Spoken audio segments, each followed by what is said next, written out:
যদি মরতে হয় মরবো। দেশে যেহেতু জুলাই একবার আন্দোলন করছি, একবার মুসলিম বিশ্বের জন্য করব। আল্লাহ যদি আমাকে সেই সামর্থ্য দিয়ে থাকে আমি আমি অবশ্যই সেই জিহাদে অংশগ্রহণ করব। তাদের যে বিশ্ব জায়নিস্ট পরিকল্পনা, এটা থেকে কিন্তু আমাদের বাংলাদেশও মুক্ত না। নির্মম গণহত্যার বিরুদ্ধে যদি এখন আওয়াজ না তুলি বা যদি আমরা আওয়াজ নাই তুলি, আমাদের মতো পশু আর হবে না, মানে আমরা পশুর সমতুল্য। আল্লাহ যদি আমাকে সেই সামর্থ্য দিয়ে থাকে আমি অবশ্যই, আমার কাছে যদি সেই সামর্থ্যটা থাকে আমি অবশ্যই অংশগ্রহণ করব। কারণ এটা স্বয়ং আল্লাহর কোরআনের কথা যে আমরা যেখানে যেভাবেই পাই না কেন ইসলামিক অংশগ্রহণ করব। এখন সেটা যেভাবেই হোক না কেন, আমরা সশরীরে হোক, এটা আমাদের সোশ্যাল মিডিয়াতে হোক, এটা আমাদের মনে মনে হোক, এটা আল্লাহর কাছে দোয়া করে হোক, কান্নাকাটি করে হোক, আমি মনে করি কাউরই বাসায় বসে থাকা উচিত না। এটা আমরা আমাদের বাংলাদেশ হোক, আমাদের ভাই বোনেরা হোক, আমাদের উচিত আমাদের প্যালেস্তানি ভাই বোনদের বিরুদ্ধে বিক্ষোভ মিছিলে দাঁড়ানো, যেহেতু আমরা সশরীরে যুদ্ধে দাঁড়াতে পারছি না।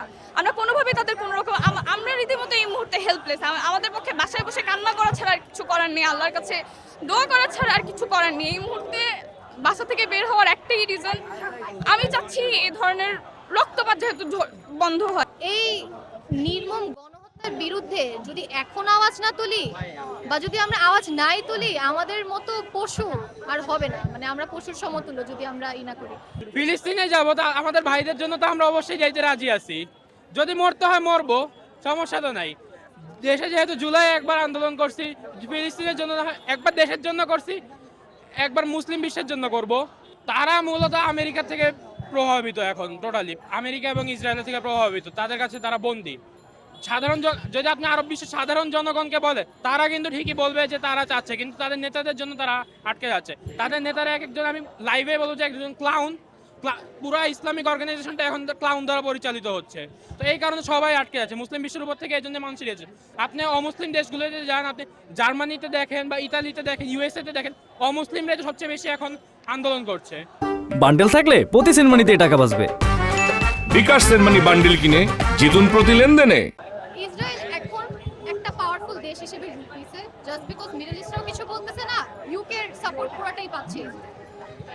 তাই জন্য হচ্ছে ওরা এত হার্ম করতে পারতেছে একটা জাতিকে, একটা মানুষকে নির্দোষ। মানে ওরা কেন মারা যাচ্ছে? আপনারা যদি নিজেদেরকে কোয়েশ্চেন করেন, ওরা কেন মারা যাচ্ছে? জাস্ট বিকজ ওরা আল্লাহকে ডাকে না, ওরা জাস্ট ওখানে থাকে, এই জন্য ওদেরকে মেরে ফেলা হচ্ছে। ওরা নিজেও জানে না ওদের দোষ।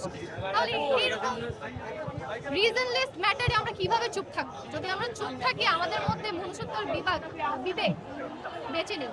আজকে আমাদের ফিলিস্তিন ভাইদের এখানে অ্যাটাক করছে, তাদেরকে দখল করছে, তাদের গাজা রাফাইন এগুলো দখল করছে। তো সেক্ষেত্রে তারা আস্তে আস্তে সুযোগ পাচ্ছে।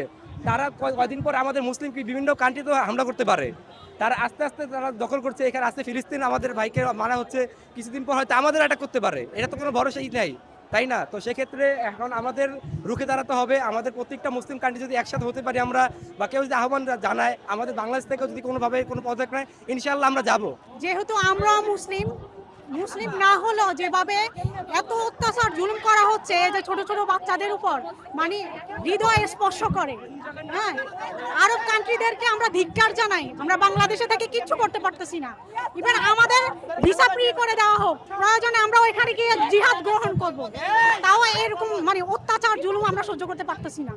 ইউক্রেন রাশিয়া যুদ্ধে কিন্তু আমরা দেখেছি ইউক্রেন অজস্র যখন সাহায্য পেয়েছে পশ্চিম বিশ্ব থেকে, তবুও কিন্তু ইউক্রেন প্রায় ধ্বংসের পথে। কিন্তু আপনি আফগানির কথা চিন্তা করুন, যখন আফগানিদের উপর হামলা করা হয়েছে, ওরা কিন্তু আল্লাহর প্রতি বিশ্বাস ছিল এবং ধৈর্য ধারণ করেছে, অন্যায়ের বিরুদ্ধে প্রতিবাদ করে গেছে। যার কারণে পশ্চিমা বিশ্বের বিরুদ্ধে অস্ত্র কম থাকা সত্ত্বেও ইমানি শক্তির কারণে আফগানিস্তান যখন জয়লাভ করেছে, আমরা বিশ্বাস করি ফিলিস্তিন একদিন জয়লাভ করবে এবং ইসরায়েল নির্মমভাবে এমনভাবে ধ্বংস হবে যেন ইসরায়েলের কোনো অস্তিত্ব পৃথিবীতে ছিল না।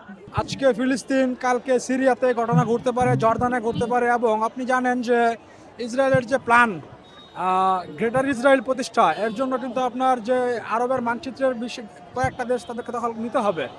অ্যান্ড তাদের যে বিশ্ব জায়নিস্ট পরিকল্পনা, এটা থেকে কিন্তু আমাদের বাংলাদেশও মুক্ত না। যদি প্রয়োজন হয় ফিলিস্তিনের মুক্তির জন্য, আল-আকসা মুক্তির জন্য বাংলাদেশ থেকে আপনার যদি মিলিটারি ট্রেন করে পাঠানো হয়, তাহলে আমরা প্রস্তুত যাওয়ার জন্য। আমরা যদি মুসলমান হয়ে তাদের এই কান্না সহ্য করে নেই, এটা আসলে আমরা মেনে নিতে পারতেছি না। এই জন্য আমরা আমাদের জায়গা থেকে দাঁড়িয়েছি যেন তাদের জন্য আমরা কিছু একটা করতে পারি। ইহুদিরা খুব নিখুঁতভাবে আমাদের মুসলিম জাতির উপর অনেক বেশি হামলা করতেছে। আমি খুবই লজ্জিত, আমরা মুসলিম হয়েও কিছু করতে পারতেছি না। 10 লাখ ইহুদির জন্য আমরা 200 কোটি মুসলমান কিছু করতে পারতেছি না।